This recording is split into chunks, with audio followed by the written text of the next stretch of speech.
to more vlogs! Mga fried chicken, guys. Ito na yung na-marinate natin. So, ipiprito na natin siya ng bonggacious to the highest level. Talaga, guys. Nagpainit na tayo ng mantika natin, guys. So, ready na tayo mag-deep frying ng ating fried chicken. So, mainit na yung ating, guys. Ang ating mantika.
So, nag-use tayo dyan ng ating coconut oil ang use natin dito, guys.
Ang ganda ng pagkaluto talaga, guys.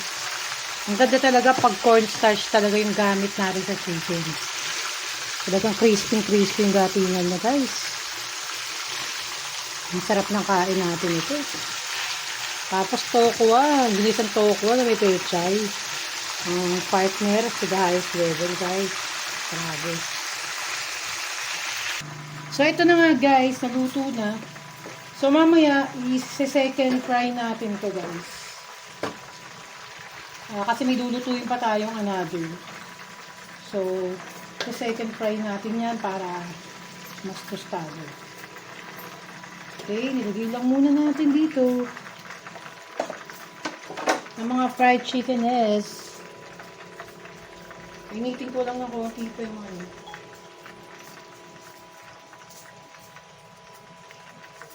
Ang sarap po. Ang ganda ng pagkaluto talaga guys. Kitang-kita nyo napakasarap ng pagkaluto. Ayan. Sarap yun. Guys, level guys. So, crispy. Iba klase guys. So, ang ganda talaga. So, lagay na natin ng another chicken. 4 pieces ng chicken.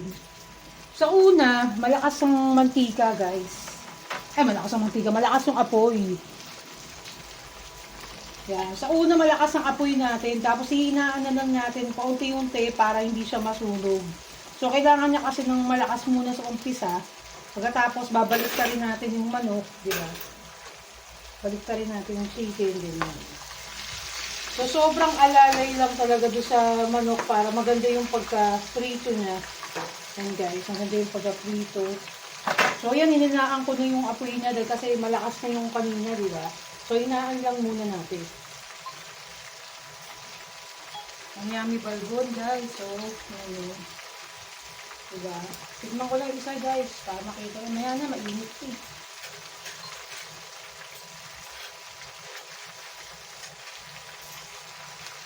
Sobrang ganda ng pagkaprito. Tapos, wag nyo i-overloaded yung kawali. Guys, wag gantong kaliit lang yung pinaka-wok nyo, yung kawali nyo. Siguro mga 4 pieces lang ang capacity dapat na ilalagay nyo dyan na manok. Kaya kasi hindi siya dapat nasisiksik eh. Yung katulad niya, 4 pieces lang muna, wag 5. Kasi hindi siya dapat nasisiksik yung chicken para pag binaliktad natin, nabalik-baliktad natin, hindi nasisira yung pagka, niya, ng cornstarch, diba? Nandun pa rin, nakastack pa rin yung pinaka-flour niya. So, hinaan ko na yung apoy muna natin, guys. Hinaan lang natin. Kasi yung iba kaya, nasusunugan ng manok, hindi maganda yung pagkaprito. Hindi siya golden brown yung nagiging resulta. Kasi sobrang lakas talaga ng apoy.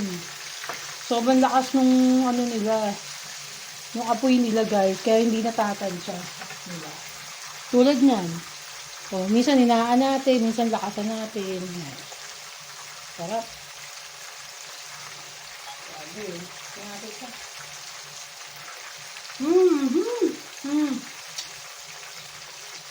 Diba, itong luto? Hop.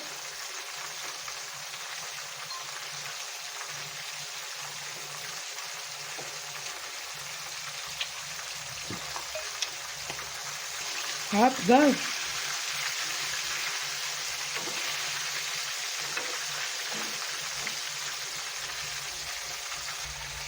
Then guys, tapos na yung ating fried chicken. Ayan. Yummy. Bago. Guys, welcome to more vlogs. Welcome to more vlogs guys. So ito ating chicken guys. So nag-marinate na tayo ng chicken natin. So nilagay natin dito sa paminta at ating pink salt. And then, pinakuluan muna natin yung ating manok, guys. Pinakuluan natin yung manok natin, guys. So, ayan na nga. So, palagyan na natin siya ng ating...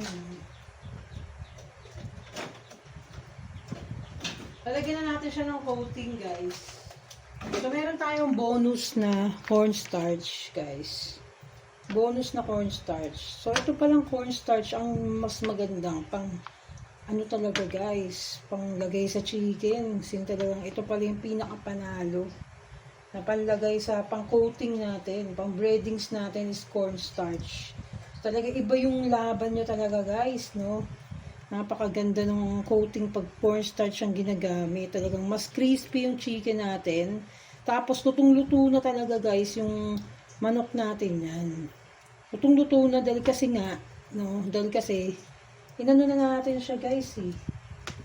Binabad na natin siya sa asin, sa diba? Tapos, pinakuluan muna natin to guys. Bago natin siya lutuin, pinakukuluan natin yung ating mga manok guys. As in, para luto na siya guys. So, pag deep fry natin yan guys, bonggang-bongga talaga. Sobrang sarap talaga nito. Kaya ang tabayanan nyo yung pagluto ko. Yung pagluto ko kahapon guys, sobrang sarap. Grabe yung niluto ko, eh, no? Ang sarap, guys. As in talagang bitin na bitin talaga ako do sa pag, ano, yung pagkaluto ko noon, guys. Sobrang sabi ko, ang sarap ng timpla. Mala Jollibee talaga, guys, yung Chicken Joy na ginawa ko kahapon. So, inulit natin, guys. Inulit natin ang pag, ano, inulit lang natin, guys. So, grabe yung sarap. Ang crispy niya.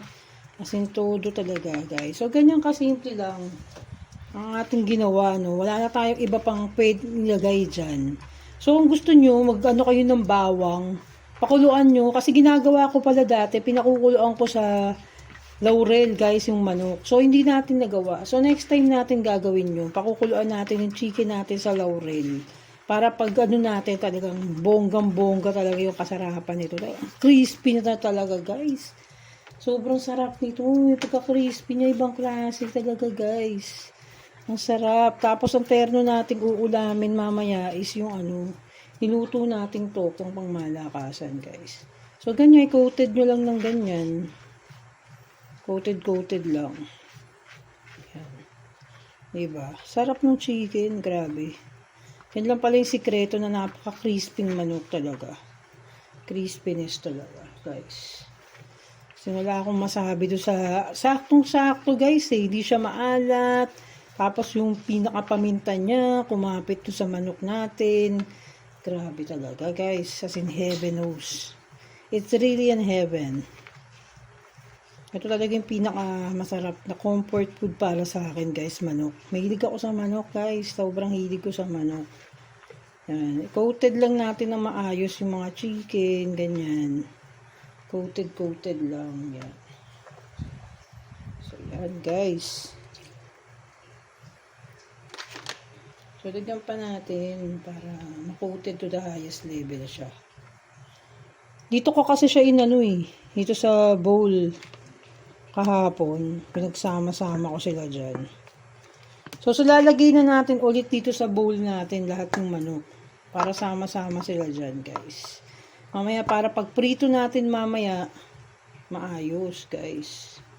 So, yan. So, ready na iprito yan mamaya. Antayin natin. Antayin nyo ang pagpiprito ko niyan. Napakasarap. So, syempre, deep fry yan. Deep fry, syempre yan, guys. So, ang messy na. So, i-deep fry natin yan, syempre, guys. So, mamaya ako i-deep fry yan, guys. I-ready ko lang, guys, yung ating lagayan. Para yung ating prituhan, guys, na pan.